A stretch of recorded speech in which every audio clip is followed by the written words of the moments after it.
Bismillah, alhamdulillah, wassalatu wassalamu ala rasulillah wa ala alihi wa sahbihi wa man wala. Rabbi shrah li sadri wa yassir li amri wa hlul 'uqdatam min lisani yafqahu qawli. Subhanaka la ilma lana illa ma 'allamtana innaka antal alimul hakim. Amma ba'd. Alhamdulillah, we praise Allah and we thank Him because we are able to continue our study of Surah Yusuf in the month of the Quran. We have a few more days left of Ramadan. May Allah help us to take the opportunity to do as much ibadah as possible in the remaining days and nights. And may He accept from all of us our deeds, inshallah. Before I forget, um, I just want to tell you that the next class, because we have maybe about at least two more classes before we can finish this surah, but we won't do it this weekend. um, the next weekend, I mean, because it's Raya weekend, people will be busy, and even after that, the weekend after that, also people will be busy going back or coming back from their hometowns. So um, we will do the class, and on the Sunday after that. So that would be the 8th, the 12th. The 12th and the 5th. Is that right, Haswani? 5th and 12th, right? Betul.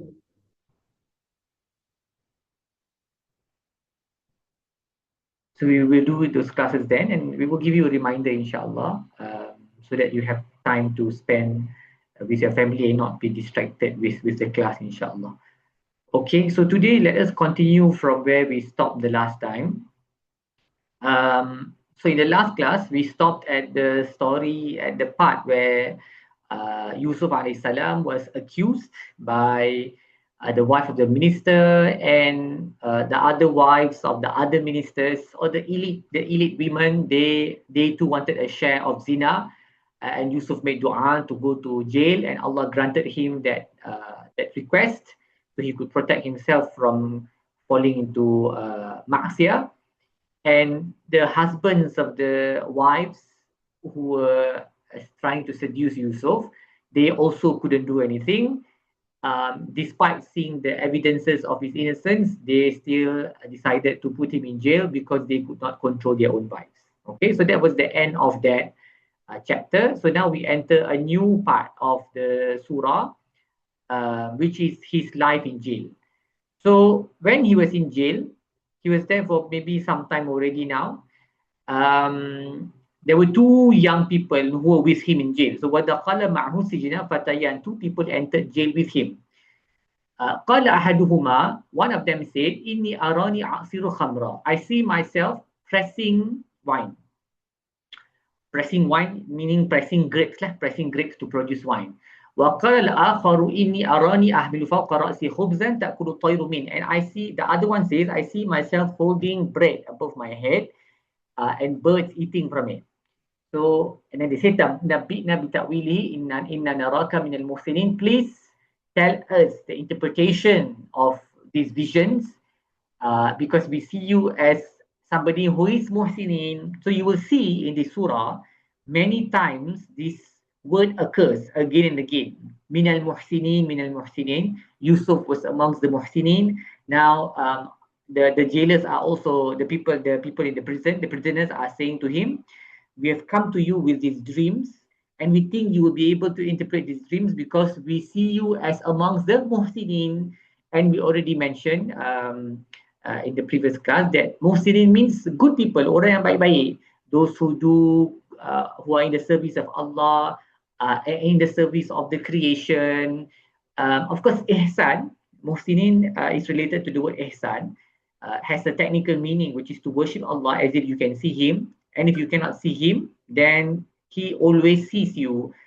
But this is a more general meaning, and that muhsinin is to do good, to be a good person. And so because he was a good person, they went to him as they thought that he could interpret dreams, maybe because they saw him helping the other prisoners. They saw he was a very kind person.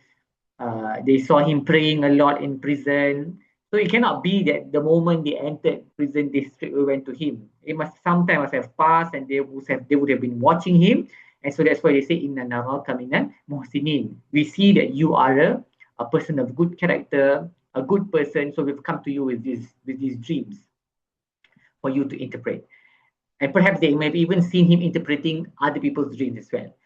So he says to them, قَالَ لَا يَأْتِكُمَا طَعَامٌ تُرْزَقَانِ إِلَّا نَبَّأْتُكُمُ بِتَأْوِيلِهِ. There are a few interpretations of this ayat, but the one that I'm going with is the fact that he's saying to them, the next meal that is going to come. So in prisons they have a system of meal times. So before your next meal comes, I will tell you the interpretation of your dreams. And he's saying this because he wants to tell them something else first, but he also doesn't want to bore them and make them wait for a long time. So he's giving them a time cutoff. He's saying that, okay, before the next meal comes, which is not very far away, I will tell you the interpretation of your dreams قبل أن يأتيكما, before the meal comes. ذلكما مما علمني ربي, because this is what my Lord has taught me. So he straight away attributes his ability to interpret events, to interpret dreams to Allah. He says this, I know this because I know that I have the ability to interpret dreams because this is what Allah has taught me. It's not something that I learned. It's not my own ability. Allah gave me this knowledge. So this is how we should be with whatever that we have of knowledge, whether you're a doctor, or whether you're a teacher, or whether you're an engineer, architect, whatever it is. When people come to us for help, then we should be humble enough to realize that we are experts in the field because Allah granted us that knowledge. Because he was the one who inspired us to study hard. He was the one who was the one who made the journey easy for us. He was the one who blessed us with the knowledge, and now he's blessing us with the ability to help others as well. Okay, so this is something that is worthy of a lot of shukr. And then he says, Inni taraktu millata qawmin la yu'minuna billahi wa hum bil akhirati hum kafirun. I left the religion of a people who did not believe in Allah, and they were disbelievers in the hereafter. Now, when he says, I left the religion of a people who did not believe in Allah, it doesn't mean here that I used to believe in that religion. No, the word taraktu here is I have never practiced the religion of a people who do not believe in Allah, and they disbelieve in the hereafter. He's talking about the people, the minister and the wife and that community there at that time. And so you can see where he's going to. He says, وَاتَّبَعْتُ مِلَّةَ آبَائِ إِبْرَاهِيمَ وَإِسْحَاقَ وَيَعْقُوبَ. I follow the religion of my fathers, Ibrahim, Ishaq, and Yaqub. So you know Nabi Yusuf is the son of Nabi Yaqub, whose other name is Israel, and he is the son of Ishaq, and he is the son of Ibrahim. So this is the noblest lineage in the history of humanity, because one after another, generationally, all of them became messengers of God. May Allah be pleased with all of them. And then he says, "Ma kana lana an nushrika billahi min shay." It is not for us to associate partners with God. ذَلِكَ مِنْ فَضْلِ اللَّهِ عَلَيْنَا وَعَلَى النَّاسِ وَلَكِنَّ أَكْثَرَ النَّاسِ لَا يَشْكُرُونَ. And that is Allah's bounty upon us and upon the rest of humanity, but most people do not give thanks. Now, before he's answering that question, he is addressing a more pressing issue, which is he's calling them to Tawheed. Because Tawheed is the most important thing in someone's life. Because without Tawheed, there is no hope of entering Jannah in the hereafter. And that is why Tawheed should be our concern every day. We read the Quran, 2/3 of the Quran is about Tawheed. Allah keeps reminding us about Him being the creator, and He is the only one who is worthy of worship. All the previous nations were destroyed because they associated partners with Allah along with some other sins that they did. So Tawheed is the foundation of all goodness. And that's why Tawheed is something that we should constantly remind ourselves of and remind others too, through our reading of the Quran or through reading the books of scholars on Tawheed, through full reading the Sunnah related to Tawheed, and anything which can remind us of Tawheed. Even the zikr that we do after prayer, La ilaha illallah wahdahu la sharika la lahul mulk wa lahul hamdu yuhyi wa yumiitu wa ala kulli shay'in qadir. So all of these zikr that we do in the morning, in the evening, for after our 5 prayers, the Quran that we read reminds us about Tawheed, because without Tawheed, there is no Jannah for us. And that is why before he answers the question, he's telling them something which they need even more, which is they need to know what Tawheed is so that they worship only one God. Knowing the dream can benefit them in this world, but then it doesn't benefit anybody in the hereafter. So that is why he is advising them with Tawheed first. And the broader lesson here is that when people come to us for advice, it is good to advise them in something which we feel they need to be advised on before we give them the answer to their question. Because when they come to us, they're asking a favor from us. That means we have their attention because they need something from us. So before we give them what they want, we give them first what they need, which we think they need, which didn't cross their minds, but we think they need the advice. So we give them the advice first before we give them what they are asking for. So, for example, if you're a school teacher and then a student comes to you asking a question about a topic that he or she just learned in class, so before you answer the question, or this comes for other generic advice, before you answer their question, maybe you can give them advice first about something which you feel they lack, or some behavior that is inappropriate. You advise them on that first. Of course, assuming that we are already Muslims who are already worshipping the one God. Of course, sometimes it's no harm in advising them about Tawheed too, but let's say they already know Tawheed, so then you advise them on other aspects which they need before you advise them on what they want. So this is a good technique to use, because when people ask favors from us, then they have no choice but to listen to us before they get what they want. So this is a good opportune moment to give advice that we think will be beneficial, even if that's not what they ask for. And also to realize that Allah's blessing on us is something that we should be grateful for, but also Allah's blessings on other people, we should be grateful for that too. That's why he's saying, ذَلِكَ مِنْ فَضْلِ اللَّهِ عَلَيْنَا وَعَلَى النَّاسِ. This is the blessing of Allah upon us, referring to his fathers, his family, and also on the rest of humanity, but most people are not grateful.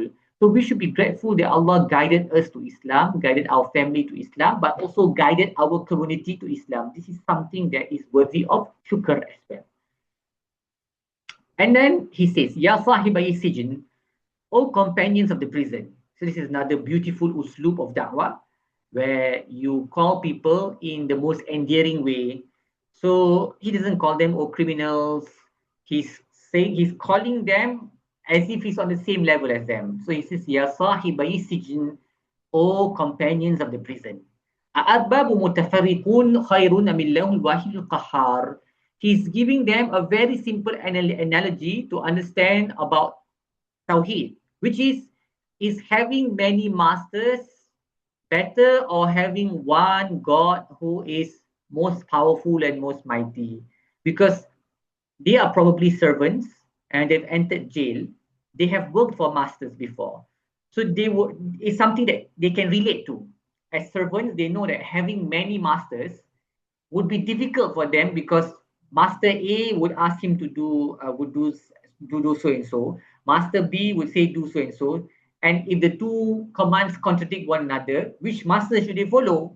And so that's why he's using this particular example. He says, are many lords better, or one Allah, Allah alone, the one and the most powerful? So of course, having one master is easier.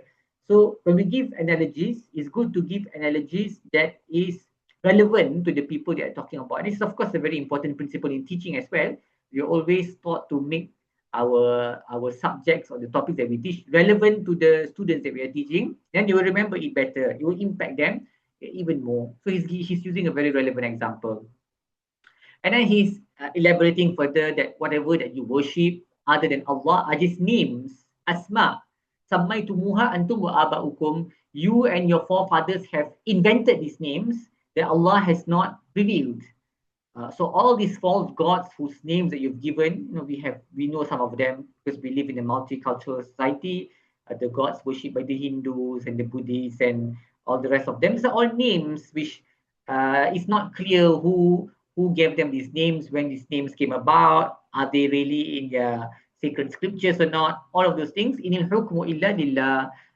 All judgment belongs to Allah, and He commands that Allah ta'budu illa iya, and He commands that you should not worship anybody except for Him, because all judgment belongs to Him. Why should you worship anybody who holds no power in the heavens and the earth? You should only worship somebody who holds all judgment in the heavens and the earth. We know this. We as Muslims, we are taught this and we know this cognitively, but we don't really apply this fully in our lives. So, for example, we get overly scared when somebody threatens us, or we get overly anxious for something that we cannot control in the future, or we desperately ask somebody for help. So, for example, when we are sick, a headache, a simple headache, the first thing that we do is go and take our paracetamol, because paracetamol is easily available. Anybody can buy it, very cheap. All kinds of generic brands out there now.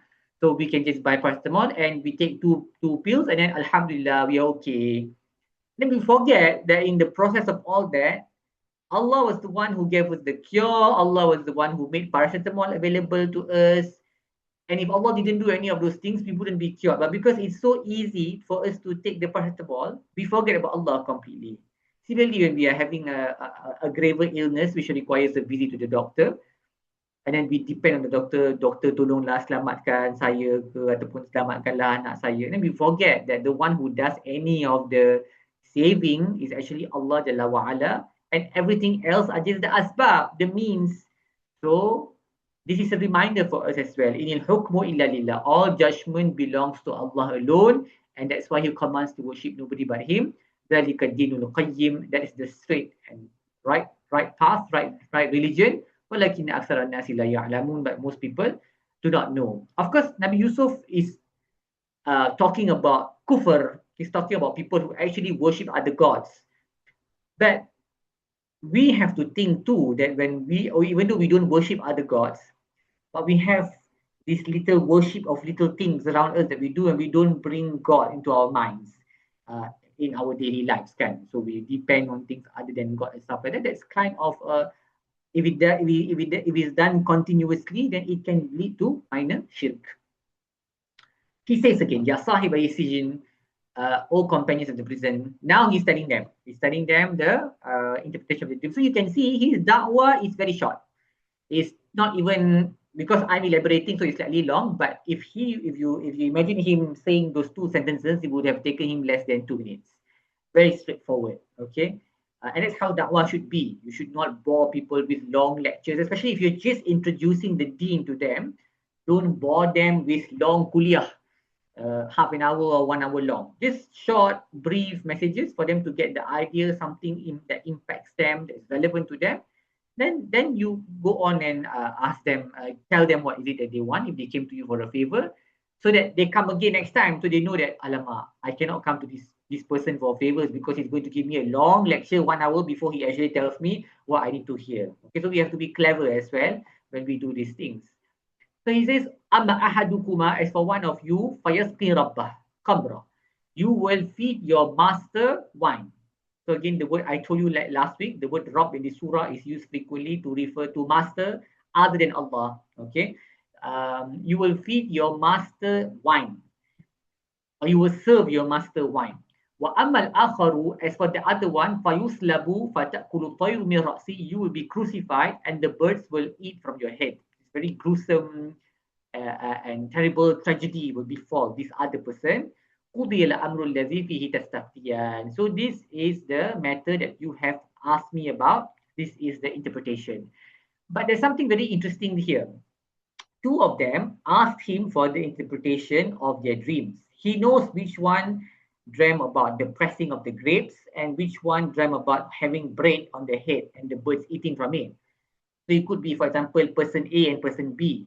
But when he's explaining the interpretation, he doesn't say, and you A, or let's give them a name, Abu. And you, Abu, you will serve your master wine. And you, Ahmad, unfortunately, you are going to be crucified, and the birds will eat from your head. He doesn't mention the names, even though he knows these dreams are referring to whose this interpretation is for whom, and they also know from their dream and from his explanation, they will know that okay, he's talking about my dream, and now he's talking about my dream.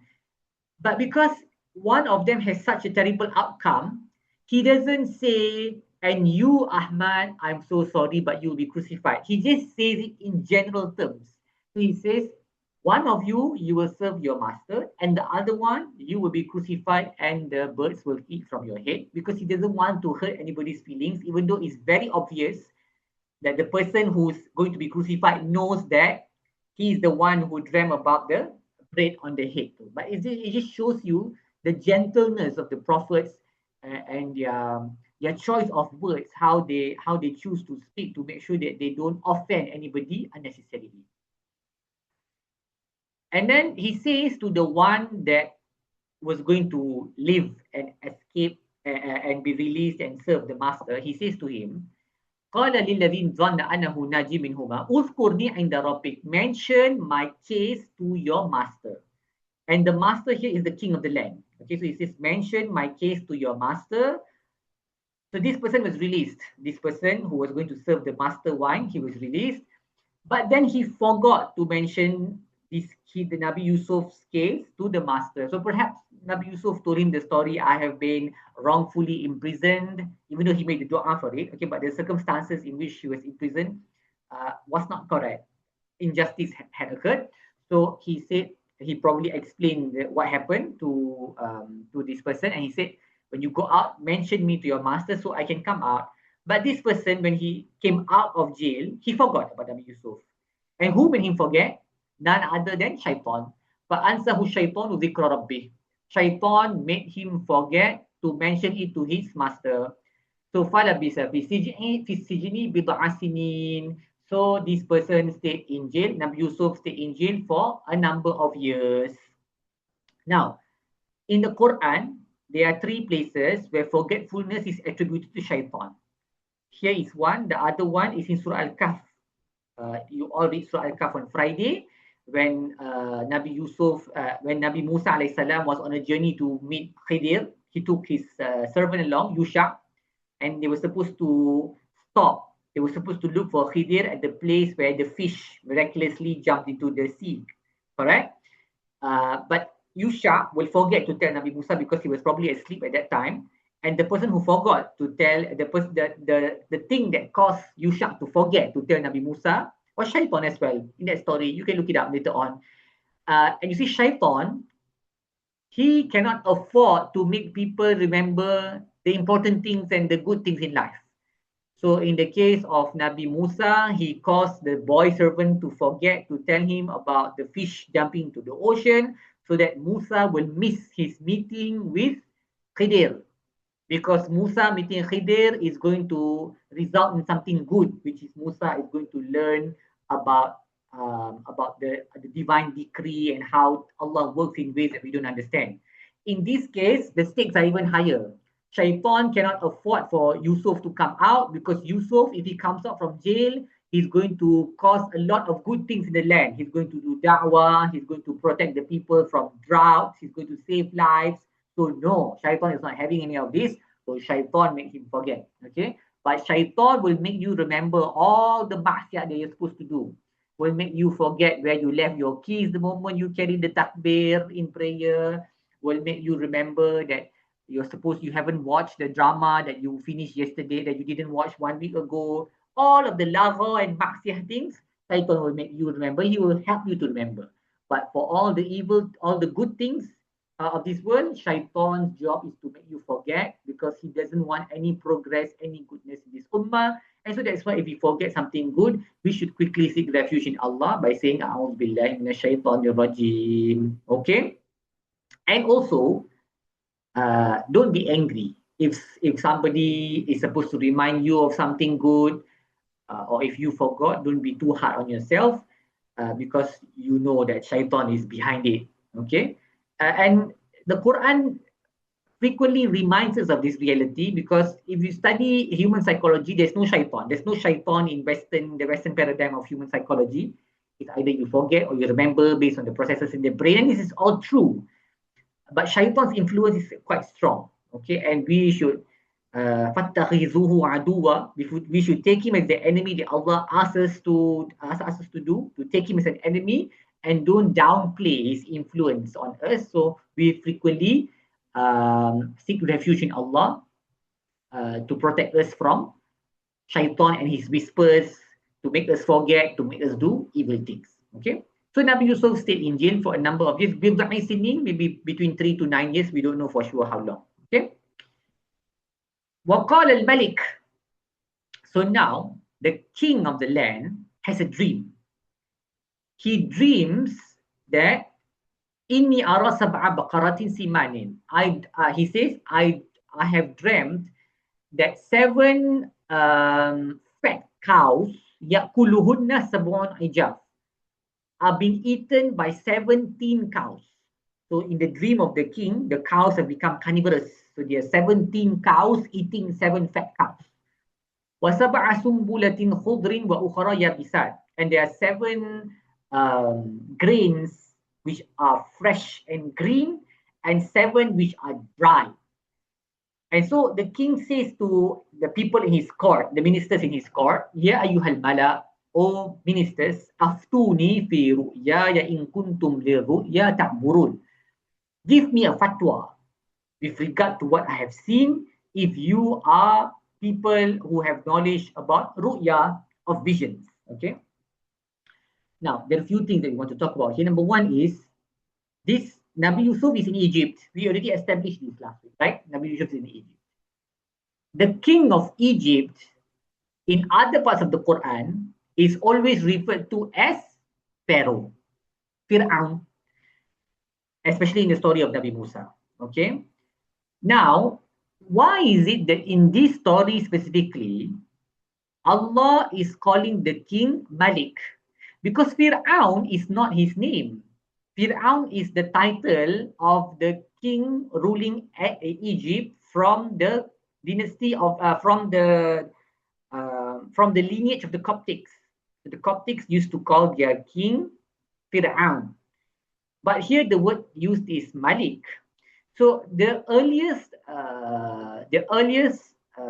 exegetes of the Quran, the earliest scholars of tafsir, they just interpret this word Malik, and they say that Malik means Fir'aun. Okay, Allah is just using another word here.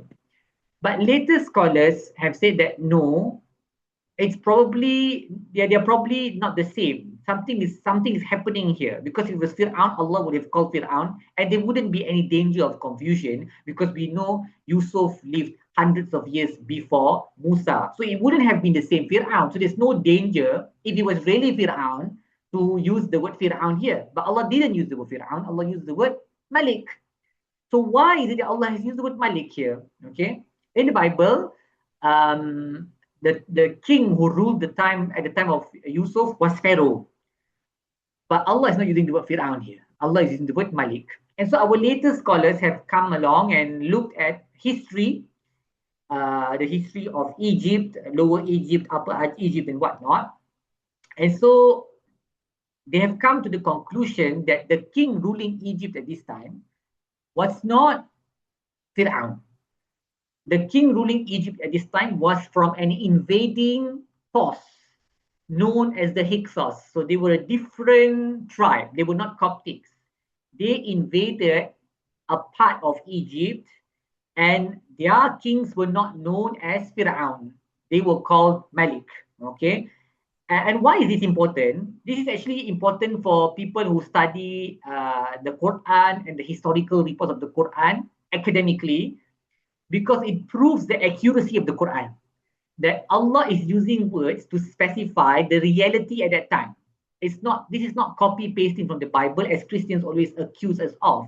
Christians say that Muhammad just copied the Bible. Well, if Muhammad did copy the Bible the word he would have been Fir'aun, because the Bible says it was Fir'aun, but it's not Fir'aun, it's Malik. So why is it Malik? And so they have said that actually it's not at this point of time, the Pharaoh still ruled most of Egypt, but there was a region in Egypt that was conquered by the Hyksos, a separate, a different tribe, and their kings were not called Fir'aun. So not the generic title for king is used here, which is Malik, which shows you the precision of the words of the Quran. Okay. And so the king has a dream of this dream that we just mentioned, and he's asking the people in the court if they know the interpretation of dreams. And so they say, قالوا أضغاث أحلام. They say, oh, these are just, the fantastical dreams that we have sometimes now and again in our night, and we are not knowledgeable of the interpretation of dreams anyway. So some scholars say this statement of the ministers shows it's not befitting of ministers to talk like this, okay? Because if they didn't know the interpretation of the dream, they should have just said, I'm sorry, dear king, we have no knowledge of the interpretation of dreams. That is what they said, but they only said that after they said, oh, this is just fantastical dreams, and we are not knowledgeable of dreams anyway. So they're actually telling the king in the first instance, oh, don't have to bother with interpreting the dreams, because it's probably just the fantastical dreams that we have at night, the fairy tale kind of dreams, and we are not good at the interpretation of dreams anyway. So if they had only said that second part, it would have been better for them. But because they said the first part, it's not befitting of people of intellect, of integrity, of honesty to say these things. It's not proper. And we see this in our society as well. Frequently in the case of people who have any medical condition, for example, the makcik kampung and the pakcik kampung, and you go, and then maybe they say that they come to see a friend who is a doctor, for example, but this person happens to be sitting around and there's a lesion on their hand, or there's a specific symptom somewhere, and then this person say, oh, tak ada apa-apa ni, saya pernah nampak dekat kampung saya macam tu, ramai orang macam ni, tak ada apa-apa pun, tapi saya bukan doktor, something like that. Oh, this is nothing. I've seen people like this and it's probably nothing, but I'm not a doctor. So if you're not a doctor, then you should just keep your mouth shut. You shouldn't give your opinion. That's the point of this first here. If you don't know, you should just say you don't know. Don't have to give your opinion first and then say you don't know. Okay? So this is something that we must learn as well. Don't talk about things that you have no knowledge about, even though after that you acknowledge that you don't know, then you should not say anything about it. Okay? And now, who is there in the court? Who else is there in the court? This person who was supposed to serve the wine to the king. He hears the king asking the ministers about this dream. And so he says to the king, now he remembers suddenly Yusuf. I know who can help. So he goes to the king and then he says, قَالَ الَّذِي نَجَى مِنْهُمَا وَادَّكَرَ بَعْدَ أُمَّةٍ. He goes after some time. أَنَا أُنَبِّئُكُمْ بِتَأْوِيلِهِ فَأَرْسِلُونَ. He says, I can tell you the interpretation of the dreams, so please send me. Now, this person is not being fully honest, because he doesn't say in the most explicit way that I know somebody who will be able to help you with a dream. In fact, he actually asked me for a favor to get him out of jail, but he wants a little bit of the credit for himself. So he says that I will tell you the interpretation of the dream. Send me.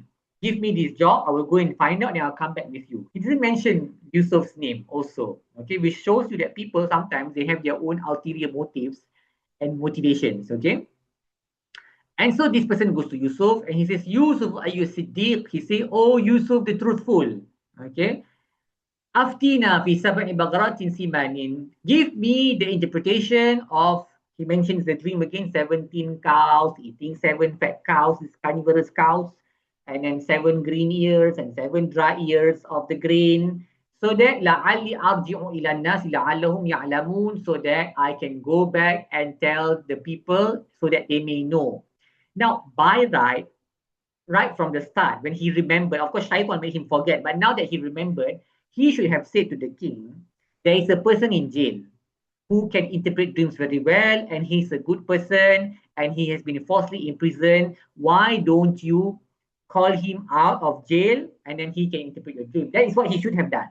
But because he wants to take the credit for himself, he goes to jail, finds out the dream, the meaning of the dream, and he says that so that I can go back to the people and tell them. He still wants the credit for himself. Okay, which shows you sometimes people are like that. They take advantage of the situation. Okay, instead of doing what he was supposed to do, which is take Nabi Yusuf out, he did it in a way that benefited himself more than Nabi Yusuf. But you see, Yusuf, he doesn't even apologize. He doesn't even go to Yusuf and say that I'm so sorry, I forgot about you. He just go, oh Siddiq, oh Yusuf, Siddiq, the truthful one, please tell me about the dream. Okay.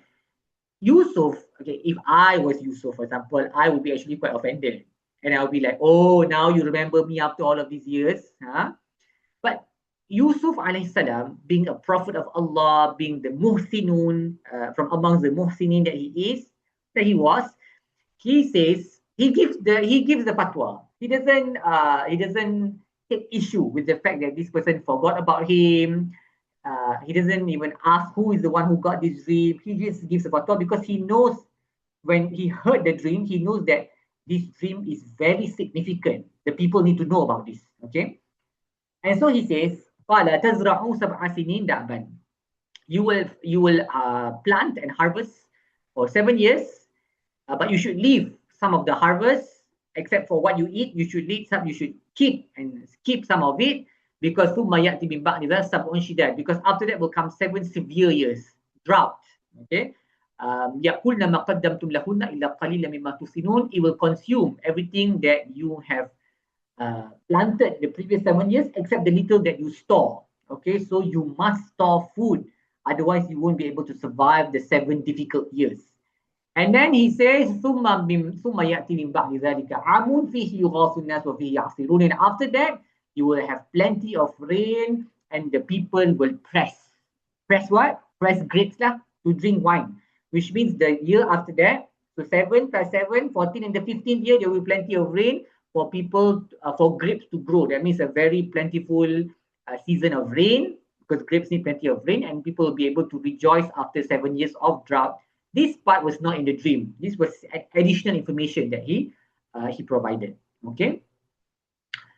So you see, he's very sincere. He's not only interpreting the dream, he's also giving advice. He's not saying that, oh, there will be 7 good years and 7 bad years, and then after that a good year. He's saying there will be 7 years, good years, but you must keep some of it, because the 7 bad years will be so severe, it will consume everything that you have stored, except the little bit that you kept aside, okay, for emergency. Then you will be able to use that. He's also giving advice. So it's not only interpretation of the dream, he's also giving advice. And then this person goes back to the king to tell him the interpretation. But the king, being a very wise man, that's why he's the king, he knows that this person did not interpret the dream himself. The king wants to meet this person now, wants to meet who was the one who interpreted the dream. So وَقَالَ الْمَلِكُ ائْتُونِي بِهِ. So the king said, bring him to me. I want to know who this person is. Okay. So فَلَمَّا جَاءَهُ الرَّسُولُ. When the Rasul went, so Rasul here is not messenger of God. Rasul means messenger. So when the messenger of the king went to Yusuf in the jail, Yusuf alayhi salam very interestingly said, irji' ila rabbik. You go home to your king first. Fas'alhu, and ask him, ma balu niswatil lati qatta'na aydiyahun, and ask him what was the issue or what was the matter of the women who cut their hands. Inna rabbi bikaidihinna alim. My master knows their plot very well. So the Rabbi here could be referring to Allah. My Lord, Allah knows their plot very well, or could be referring to his master, the minister. He's saying, almost as if he's saying, if you need more information about the case, refer to my master, the minister who adopted me. He knows their case very well. Find out from him. Okay. So Yusuf alayhi salam refused to go out of jail. He didn't want to go out of jail, even though he had a free pass now because the king wanted to see him. But he knew that he was put into jail for a very ugly accusation, a very obscene accusation, which has tainted his reputation, that he was the one who seduced the wife of the minister. This is a very grave and disgusting accusation. And he felt that if I go out if I come out of jail with this stain on me, people will continue to look down on me. And this is not good. This is not good because, especially as somebody, I'm going to the king now and I'm a messenger of God, people need to know that I did not commit this crime. So, this teaches us that we should defend ourselves especially when we are accused of major sins, and especially if you are somebody influential in society, like a celebrity or a famous teacher online. If you are accused of something that you didn't do, you should fight for your right and defend yourself.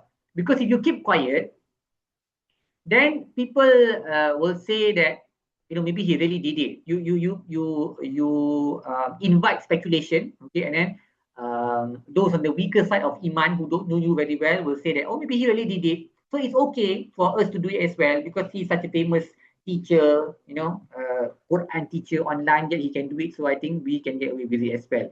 It's very bad to leave it like that. You should defend your honor. And that's why Yusuf refused to come out of jail. How many years is he in jail now already? We don't know. Maybe 5 years, maybe 7 years. Long time. A long time in jail. And yet he was patient enough to wait until his name was cleared. And the Prophet ﷺ in the hadith actually praises Nabi Yusuf for this. He's saying that, may Allah bless my brother Yusuf, because if it was me, I would have come out of jail straight away. But he was willing to wait until his name was cleared before coming out from jail.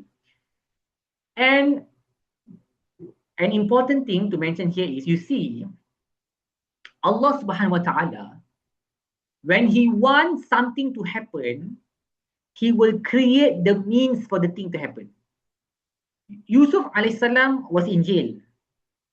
But in order for Yusuf to come out, Allah created this dream in the mind of the king. This was the asbab for Yusuf to come out from jail. And it also teaches us that ilham, so this is a kind of ilham, this good dream like this, which is beneficial for the ummah, is from Allah. And ilham can happen to non-Muslims as well, because the king was not Muslim. Okay, so Allah will create reasons for his plan to prevail. And his plan was for Yusuf to come out from jail. And how did he make sure that happens? He caused the king of all people to have this significant dream. So that is why we must always depend on Allah. When he wants something to happen, he will make it happen. There will be something that happens that in the end of the day will allow for his plan to be executed. Okay, this is how Allah works in certain ways, that in the end of the day, his plan is supreme.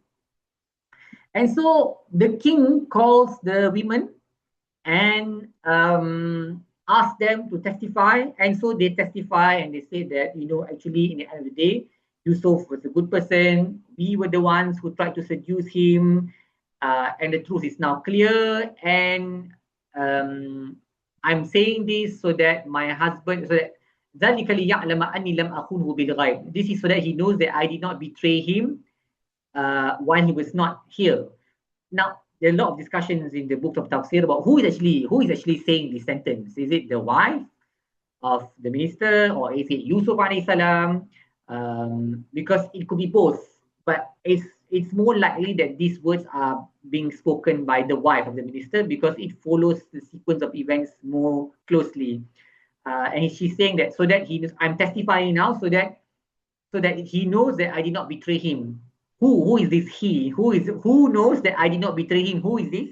It could be Yusuf, it could be the husband as well. So that the husband will know that in the end of the day the zina did not take place. Or it could also be that she as the adopted mother, she's saying that this is so that Yusuf knows that in the end of the day, even though I did some pretty evil things, I have not betrayed him now. I'm finally owning up to my mistakes, and I am speaking the truth. Okay, and Allah does not guide the plot of the betrayers. Kaidal kha'inin. Wama ubarri'u nafsi, and I do not hold myself blame-free. Inna nafsa la'ammaratu bisu illa ma rahima rabbi, because the soul ever commands to evil except whoever whom Allah has mercy, and my Lord is forgiving and merciful. Again, this sentence as well, the scholars have a lot of discussion about who is saying this. Is this Yusuf saying it? Is it the wife saying it? Again, it's more likely that it's the wife, because it follows the sequence more clearly. The wife is saying that I'm not blameless I admit that I have committed this crime, because the soul, the nafs, ever commands to evil. Nafsa la ammaratun bisu illa ma rahima rabbi, except for those whom my Lord has mercy on. This is something we should realize, that I also mentioned previously. If we are people who are protected from sin, it is because of Allah's mercy on us. It is not our own willpower, okay? Because the nafs is very strong, and the nafs ever commands to evil, except illa ma rahima rabbi, except whoever that Allah has mercy on, then Allah's guidance will protect the person from nafsul ammaratun bisu. So there's no place for us to be boastful if we are people who avoid major sins or even minor sins. The only appropriate response is gratitude to Allah, okay, because He is the one who saved us from all of these sinful acts. Okay, now the king comes. The king says, okay, fine, the case is solved. Yusuf is cleared of all charges. He is innocent. So the king says, bring him to me. Astakhlishu li nafsi. I will make him somebody important. I want to keep him exclusively for myself. Because the king, you imagine if you're a boss and you had a worker with this level of wisdom and integrity, is an opportunity that you cannot miss. You must keep this person to yourself, because he already knew Yusuf was very wise, because he could interpret the dream in such a fantastic way, provided advice on top of that. And he was even more impressed at the fact that Yusuf refused to come out of jail, even though he had the opportunity to do so, until his name was cleared.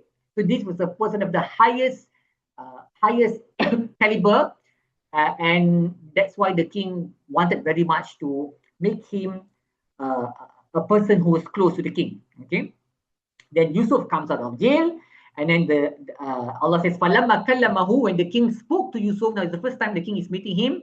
Qala innaka al-yawma ladaina makinun amin. He says, indeed, you today are with us in a very trustworthy position.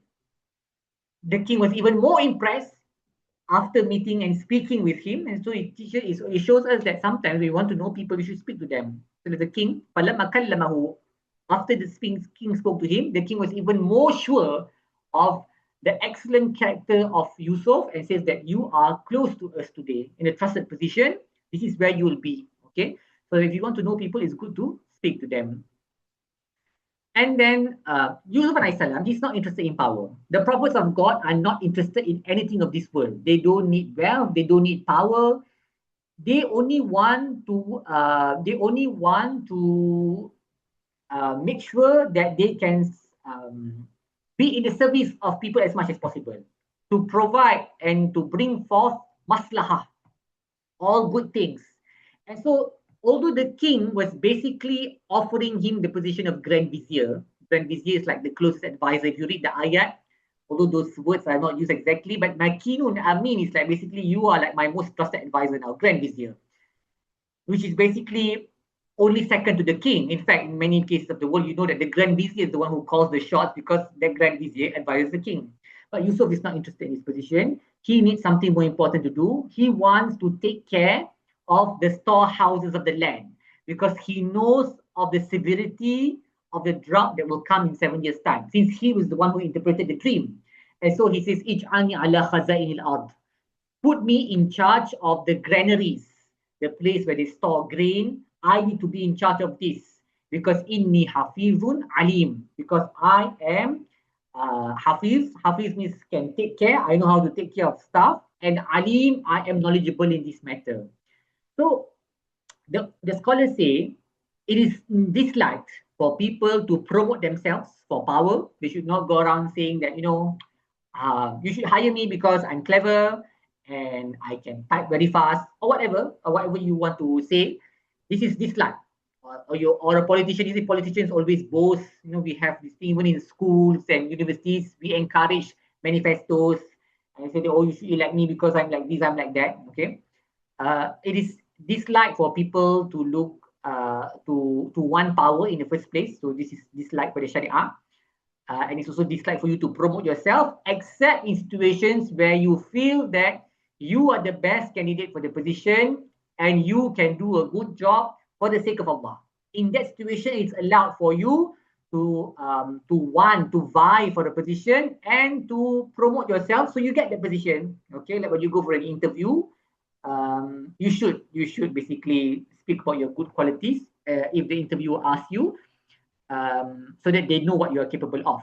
Okay, not like a LinkedIn profile because those are very exaggerated, but what you really can do. And so Yusuf, you can see he's sincere because he's not interested in position of Grand Vizier. He wants another job, which is to take care of the grains. And he says, Ini Hafizun Alim. So Hafizun Alim is equivalent to the two attributes mentioned in Surah Al-Qasas when the two girls who were rescued by Nabi Musa, uh, when he basically helped to water give water to their sheep. When one of them suggested to the father to hire him, they used two attributes which are similar to these two, which is Qawiyun Amin. Qawiyun, strong, Amin, trustworthy. Here is Hafizun Alim, which are basically equivalent but the opposite. So Hafiz is analogous to Amin, Amana, trustworthy, and Qawi, strong, is analogous to Alim, knowledgeable. So you have the capability and you are trustworthy. These are the two attributes that we must have for any job that we are applying. Okay, and of course, scholars say that you won't have these two attributes in equal amounts in all people. Some people are more trustworthy but not so capable at their job.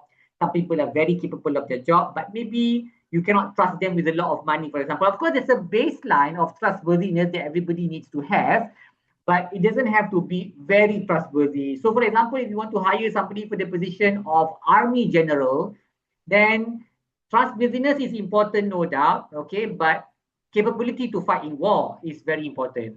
But you are having somebody who you want to hire somebody for position of state treasury, okay, a minister of finance, then trustworthiness is very important because you don't want the person to do any money laundering and whatnot. Capability, he should know how to take care of money, but then he can learn on the job, for example. Okay, so the point is they should have a basic level of these two, but maybe a bit more of the other depending on the job that they need. So this is the two attributes that we should be looking for: capability and trustworthiness. Okay, Qawiyun Amin or Hafizun Alim, and this is how you should basically sell yourself if you want a job, and you should want a job to do maslahah. When you're going for an interview, for example, make your intention that I want this job because I want to contribute something to the ummah for Allah Jalla wa'ala. Just like this is basically an interview, kan? This is like an interview with Nabi Yusuf and the boss and the king. Only that he already got the best position, but he doesn't want the best position. He wants a slightly lower rank position because he knows that that is where he can contribute the most. So in the same way, in a company, if you're being promoted to a particular rank and you're going to get paid much more, you're going to get more annual leave or whatnot, all of these perks that come with a better position. But if you know that you can contribute better in a lesser rank position, then you should ask for that. And the person who is giving you that promotion should understand that you actually mean well, and in fact you're going to do best. You're going to have the best masalah in that particular position. Not everybody chasing in this world of rat race. Everybody wants to get the most money, the highest rank, and so they do all kinds of dodgy things to achieve that. No, this is not how it's supposed to be. Okay, you should be where you think you can benefit the ummah the most, because we are all working for Allah Jalla wa'ala. Okay. And so Allah says, وَكَذَلِكَ مَكَّنَّا لِيُوسُفَ فِي الْأَرْضِ. That is how we establish Yusuf in the land. Okay. يَتَبَوُّ مِنْهَا حَيْثُ يَشَاء. He could go wherever he likes. نُصِيبُ بِرَحْمَتِنَا مَنْ نَشَاء. We give our mercy to whoever we wish. وَلَا نُضِيءُ أَجْرَ الْمُحْسِنِينَ. And we do not let the reward of those who are muhsinin go to waste. You see, this word is coming again. Muhsinin, orang yang baik-baik, good people in the service of God, in the service of the creation. And you see how Allah has flipped his fortune from the restriction of the jail, the four walls, the confines of the four walls. He is now established as a minister in Egypt, and he could travel wherever he liked. Okay, and this is how Allah rewards those who are patient from a difficult circumstance to something which is the complete opposite of the trouble that they were in. As long as they were patient, as long as they were muhsinin, as long as they place their trust in Allah. And we learn one more thing, which is You see, the handsomeness of Nabi Yusuf was the cause of him going to jail. Because he was so handsome. Of course, it's a gift from Allah. Being attractive is a gift from Allah. In fact, all the messengers of God, most of them, very good looking. Nabi Musa, I don't know how he looked like in terms of good lookingness. He had very dark skin, but maybe he was good looking as well. But Yusuf was definitely very good looking, very attractive, and that attractiveness caused him to enter jail. But his knowledge was the one which caused him to come out of jail. And so this teaches us the importance of prioritizing internal qualities over external ones. Okay, because how long can you be handsome for? Like once you grow old, you have wrinkles on your face and whatnot. It's it. That's it. That's the end. Okay, and you just nice to look at. Okay, and then maybe that can be to your advantage most of the time. So use it to your advantage for good things. But in the end of the day, knowledge is the one that will be a light for you in this world and in the hereafter. So may Allah help us to focus on the things which matter. May He help us to take benefit from whatever we have studied so far in the surah. There's still a lot more to cover, so we'll do that in the 2 weeks to come. I think second. We just check the dates and see again.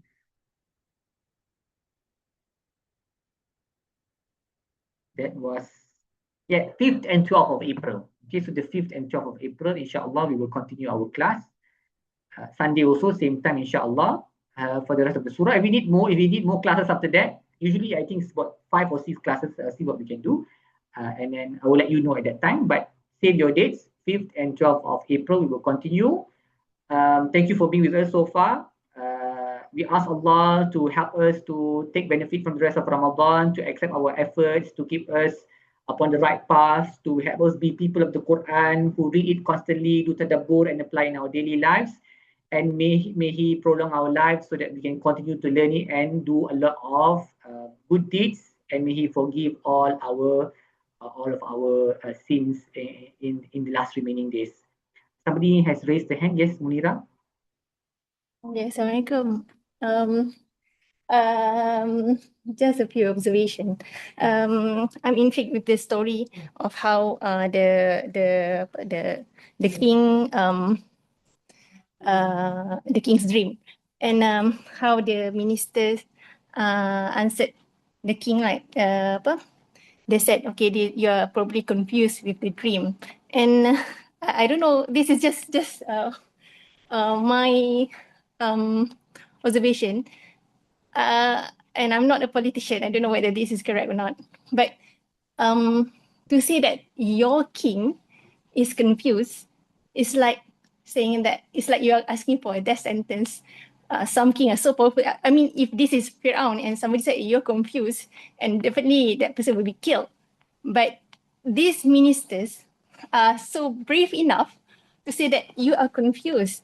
So I kept thinking that perhaps the king is that in politics there are some people, they are not the king, but they are the kingmakers. So perhaps the ministers have whole powers in the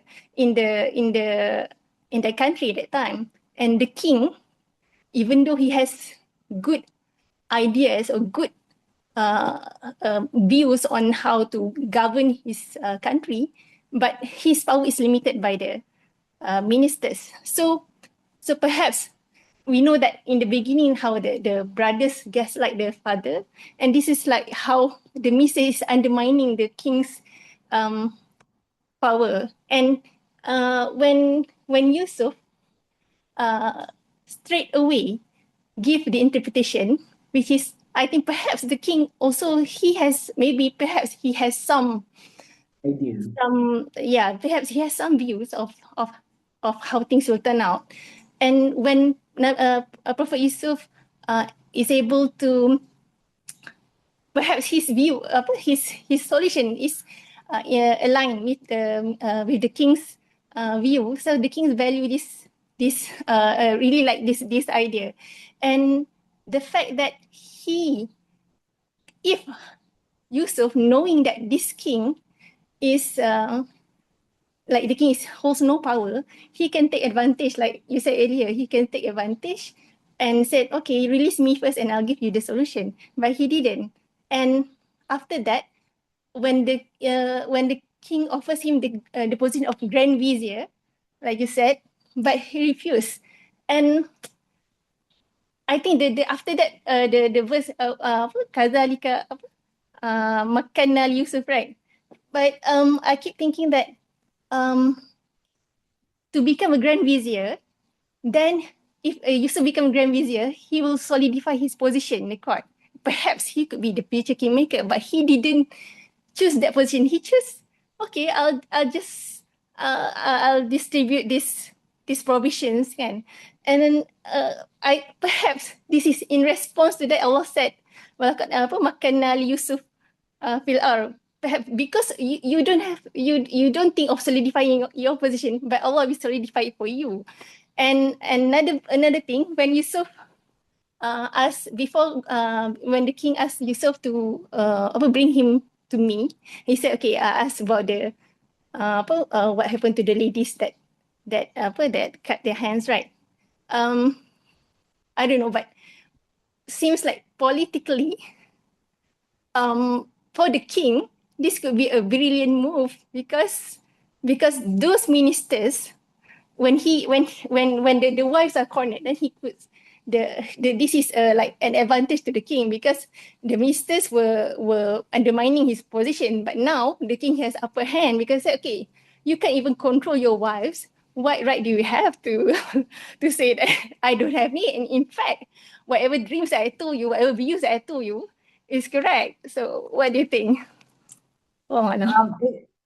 It's interesting. I've never had this take before, but I suppose these are all possible interpretations of what you're saying. I think there's nothing to contradict what you're saying, although it's not mentioned in the books of tafsir, but this is your own tadabbur, and it kind of like matches what we know of what happens in the political world, right? Like the fact that they can say the king is confused, and maybe it was the same ministers that he was talking to. It was the same one who couldn't control their wives. These are all muhtamal. That means they are possible, and it's interesting nonetheless. The point is, I think the lessons that you drew were important. Like he really valued Yusuf because the others didn't bother about supporting him.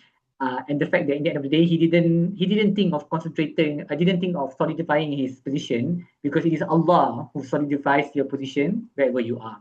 Thank you, Sister Munira. It's very interesting tadabbur on that. Jazakallah khairan. Okay, so it's already 10:10. I'm sure many of you are waiting to go for your shopping and whatnot. So we will close here, inshallah. And then we will continue in the next two classes. Sallallahu ala sayyidina Muhammad wa ala alihi wa sahbihi wa sallam. Walhamdulillahi rabbil alamin. Wassalamu alaikum warahmatullahi wabarakatuh.